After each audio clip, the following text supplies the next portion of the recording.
ইউনুসাফ এক কথায় লুঙ্গি মাস্টার, যার প্রধান উদ্দেশ্য হচ্ছে তার আশেপাশে কর্মরত সুন্দরী কলিগদেরকে খেলে দেওয়া। মানে এক কথায় নারীরা ঘরে বাইরে কোথাও নিরাপদ না।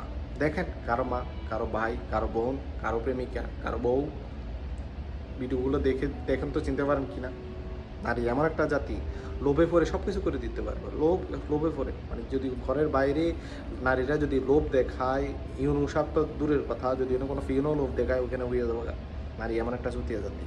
এই জন্য নারী ঘর থাকার জিনিস। নারী ঘরের বাইরে ছেড়ে দিবেন, স্বাধীনতা দিবেন, এভাবে এভাবে মারা খাইবেন। আর যদি বাংলাদেশ হয় তাহলে তো না ওই, কারণ বাংলাদেশ হচ্ছে চুতিয়া দেশ, লোভের দেশ। এদেশের নারীরা কোথাও নিরাপদ না। এখানে আবার ভিডিওগুলো দেখেন, চিনতে পারেন কিনা আপনারা। যারা গর্ববোধ করতেন, আপনাদের বউ বোন প্রেমিকারা নিজের পায়ে নিজে দাঁড়ায়, নিজের পায়ে দাঁড়িয়ে কাজ করে, অমুক কাজ করে, ওই কাজ করে, কাজ এগুলো করে ইউনুদের খুশি করে।